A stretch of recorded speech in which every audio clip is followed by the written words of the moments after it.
Bismillahirrahmanirrahim. Assalamualaikum warahmatullahi wabarakatuh. Allah subhanahu wa ta'ala berfirman, A'udzu billahi minasyaitonir rajim.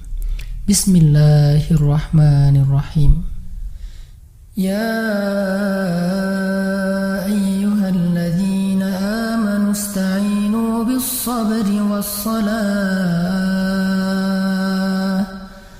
Innallaha ma'as-sabirin. Innallaha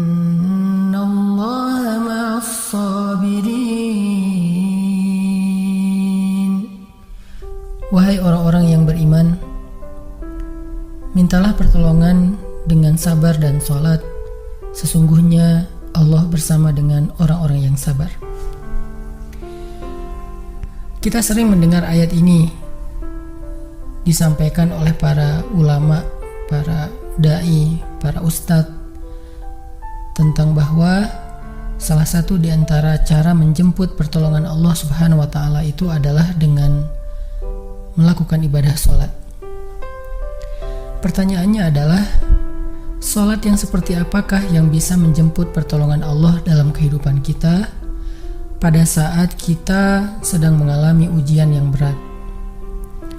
Banyak orang yang bilang, saya sholat tapi kok hidup saya gini-gini aja. Banyak orang yang bilang, saya udah sholat tetapi kok doa saya belum diijabah. Saya udah sholat tapi kok masalah saya masih belum selesai. Saya udah sholat tetapi kok musibah saya terus beruntun, tidak pernah berhenti. Saya udah sholat tapi kok musibah terus terjadi dalam hidup saya. Sehingga teman-teman yang dirahmati Allah, kita perlu belajar sholat yang seperti apa yang bisa menjemput pertolongan Allah subhanahu wa ta'ala secara ajaib. Mari kita renungkan sebuah kisah yang pernah disampaikan oleh sahabat Anas bin Malik radhiyallahu an, bahwa dahulu di masa Nabi ada seorang laki-laki di kota Madinah yang melakukan perjalanan antara Syam ke Madinah untuk berdagang. Di tengah perjalanan, laki-laki ini dirampok oleh para perampok. Dia diberhentikan oleh seorang laki-laki, kemudian hartanya diambil, lalu setelahnya laki-laki itu menghunuskan pedang kepada orang ini.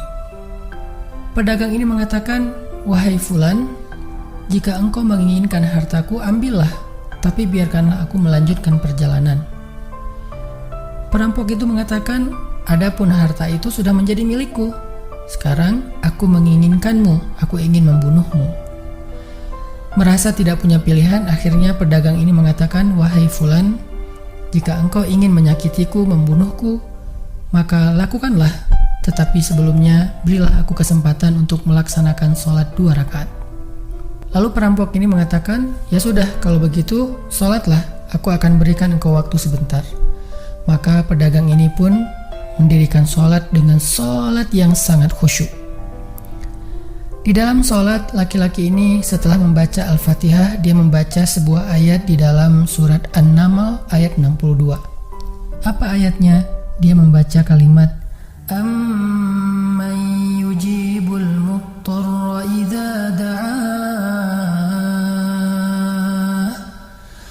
Amman yujibul muttarra idza da'ahu wa yakshifus su'a wa yaj'alukum khulafa'al ard. A ilahum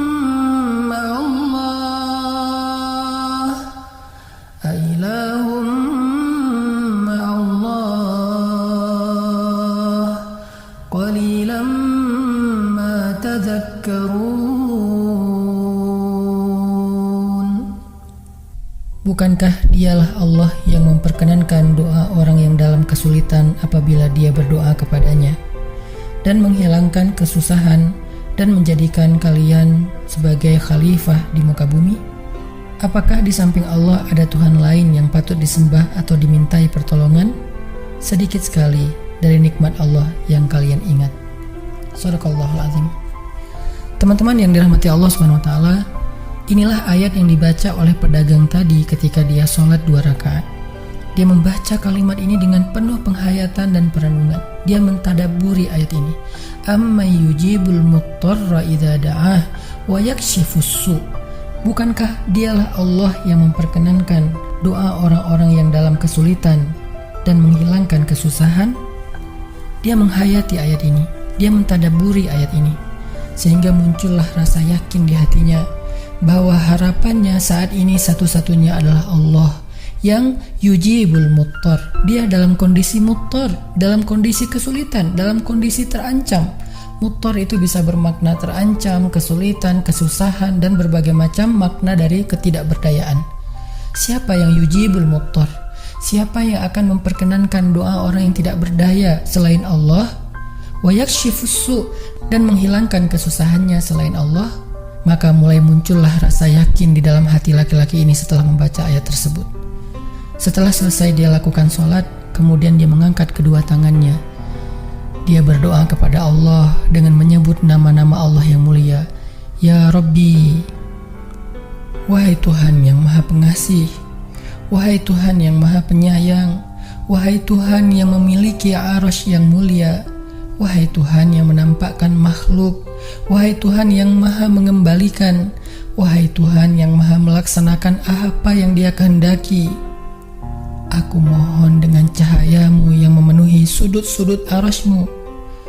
Hamba mohon kepadamu dengan kekuasaanmu yang menguasai makhluk-Mu dan dengan rahmat-Mu yang meliputi segala sesuatu. Tidak ada Tuhan yang berhak disembah selain Engkau, ya Allah. Wahai Tuhan yang maha penolong, tolonglah aku.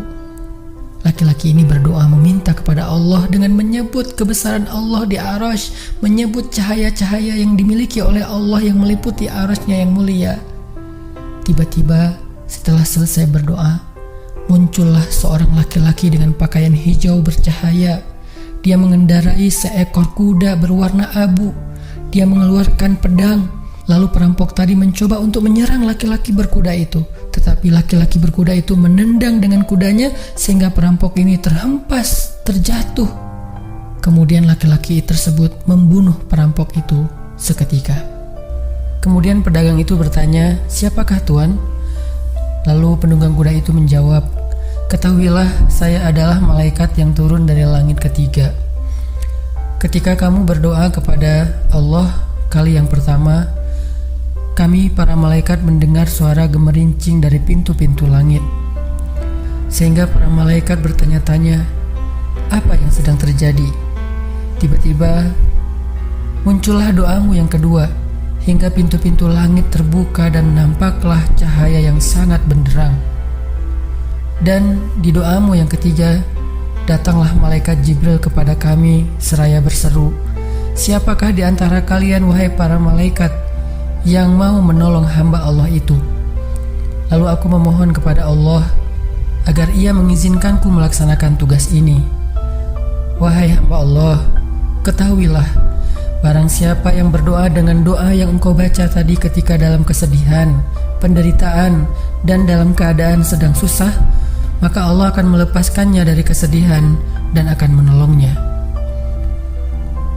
Teman-teman yang dirahmati Allah Subhanahu wa taala, itulah salah satu kisah tentang keajaiban sholat seorang pedagang yang dengan sholat itu Allah Subhanahu wa taala mendatangkan pertolongan yang luar biasa dalam masalahnya. Pertanyaannya adalah, apa rahasia sholat pedagang itu sehingga Allah mendatangkan malaikat khusus yang menunggang kuda berwarna abu, lalu malaikat ini membunuh perampok yang ingin mencelakai pedagang itu? Salah satu rahasia dari sholat pedagang itu, kata para ulama, adalah dia melakukan ibadah sholat dengan ihsan. Seperti yang dikatakan Nabi tentang bab ihsan, "Anta'budallah ka'annaka tarah, fa'in lam takun tarah, fa'innahu yarak." Ketika engkau beribadah kepada Allah, seolah-olah engkau melihat Allah. Jika engkau tidak bisa melihat Allah, maka yakinlah Allah melihatmu. Di sini Nabi mengajarkan kepada kita tentang sholat yang terkoneksi langsung dengan Allah Subhanahu wa taala. terkoneksi dalam yakin dan iman sampai seolah-olah kita melihat Allah. Artinya ketika kita bisa sholat seolah-olah kita melihat Allah, lalu dengan kondisi seperti itu kita meminta pertolongan Allah dengan penuh keyakinan, itulah sholat yang mendatangkan pertolongan Allah. Atau kalau kita nggak bisa membayangkan bahwa kita melihat Allah karena itu memang sulit, maka yakinlah Allah melihat kita dan itu pasti. Artinya bahwa Allah itu pasti mendengar kita, melihat kita, dan sedang menunggu apa yang kita butuhkan. Maka orang yang bisa melakukan sholat dalam keadaan benar-benar seperti sedang bertemu dengan Allah, lalu dia meminta pertolongan Allah Subhanahu wa Ta'ala seperti pedagang tadi, maka sholatnya itulah yang disebut di dalam Al-Quran wasta'inu bis sabri was sholah, sholat yang bisa mendatangkan pertolongan Allah Subhanahu wa Ta'ala. Semakin sering kita melakukan sholat dengan ihsan, benar-benar seperti bertemu dengan Allah Subhanahu wa Ta'ala. Kalau kita nggak bisa ngerasain bagaimana cara menghayati kita melihat Allah, yakinlah Allah melihat kita. Dan kalau kita bisa mendawamkan ini dalam sholat 5 waktu dan dalam sholat-sholat sunnah kita yang lain, terutama sholat tahajud, maka insya Allah sholat kita sudah menjadi jalan keajaiban dalam kehidupan kita. Barakallahu.